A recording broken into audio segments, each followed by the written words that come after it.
বিসমিল্লাহির সুপ্রিয় শিক্ষার্থীবৃন্দ, তোমাদেরকে welcome to digital education Bangladesh. আজ আমরা শিখব কর্মমুখী প্রকৌশল শিক্ষা ৩ অষ্টম শ্রেণী ভকেশনাল অনুশীলনী ১ রচনামূলক প্রশ্ন উত্তর। তো ১ নম্বর প্রশ্ন ছিল প্লাম্বিং এর ক্ষেত্রে ফিটিংস এর গুরুত্ব অপরিসীম, উক্তিটি ব্যাখ্যা করো। উত্তর হচ্ছে প্লাম্বিং এর ক্ষেত্রে ফিটিংস এর গুরুত্ব অপরিসীম। এর ব্যাখ্যা হলো প্লাম্বিং ব্যবস্থায় ফিটিংস অত্যন্ত গুরুত্বপূর্ণ, কারণ এটি পুরো সিস্টেমের কার্যকারিতা, স্থায়িত্ব এবং নিরাপত্তা নিশ্চিত করে। নিম্নলিখিত কারণে প্লাম্বিং ফিটিংস এর গুরুত্ব অপরিসীম। এক হলো পানি সরবরাহ ও নিষ্কাশন ব্যবস্থা নিশ্চিত করা।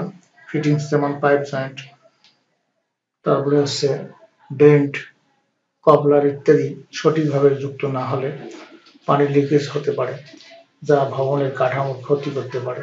নিরাপত্তা ও স্থায়িত্ব নিশ্চিত করা। সঠিক মানের মজবুত ফিটিংস ব্যবহার করলে পাইপ লাইন দীর্ঘস্থায়ী হয় এবং জল সরবরাহ বা গ্যাস লাইনের ক্ষেত্রে দুর্ঘটনার সম্ভাবনা কমে যায়। ৩ হচ্ছে সঠিক প্রবাহ ও চাপ নিয়ন্ত্রণ করা। নির্দিষ্ট ধরনের ফিটিংস যেমন gate valve, ball valve, check valve ইত্যাদি ব্যবহারের মাধ্যমে পানির প্রবাহ নিয়ন্ত্রণ করা সম্ভব হয়, যা দক্ষ প্লাম্বিং সিস্টেম গঠনে সাহায্য করে। ৪ হলো রক্ষণাবেক্ষণ ও মেরামত সহজ করা। ফিটিংস ব্যবহারের ফলে পাইপলাইন সহজেই খুলে মেরামত বা পরিবর্তন করা যায়, যা সময় ও খরচ সাশ্রয় করে। ৫ হলো বিল্ডিং কোড বা স্বাস্থ্য সুরক্ষা নিশ্চিত করা। নির্দিষ্ট মানদণ্ড মেনে ফিটিংস ব্যবহার করলে স্বাস্থ্যকর নিরাপদ পানি সরবরাহ সম্ভব হয়, যা মানুষের সুস্থতার জন্য অপরিহার্য। এরপর হচ্ছে ২ নম্বরে ফ্রি হ্যান্ড স্কেচ করে দেখাও। কক হচ্ছে ফ্লেয়ার নাট, নিচে একটি ফ্লেয়ার নাট এর ফ্রি হ্যান্ড স্কেচ দেখানো হবে। এখানে নাটের ষড়ভুজ আকৃতির অভ্যন্তরীণ থ্রেডিং এবং ফ্লেয়ার এন্ড স্পষ্টভাবে দেখানো হয়েছে, যা টিউব সংযোগের জন্য ব্যবহৃত হয়।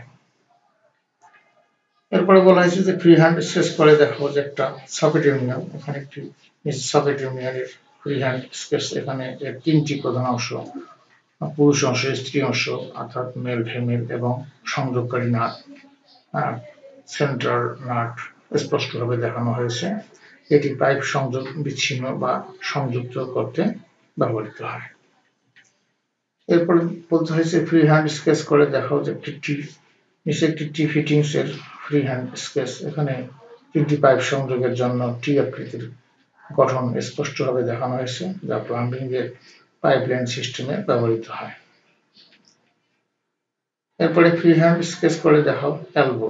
নিচে একটি এলবো এর ফ্রি হ্যান্ড স্কেচ। এখানে ৯০ ডিগ্রি বাঁক অর্থাৎ ৯০ ডিগ্রি স্পষ্টভাবে দেখানো হয়েছে, যা পাইপলাইন সিস্টেমের প্রবাহের দিকে পরিবর্তনের জন্য ব্যবহৃত হয়। প্রিয় শিক্ষার্থীবৃন্দ, পরবর্তীতে আমরা অনুশীলনী ২ এর অতি সংক্ষিপ্ত প্রশ্ন নিয়ে আলোচনা করব। তোমার সাথেই থাকো। অবশ্যই উপকৃত হবে ইনশাআল্লাহ।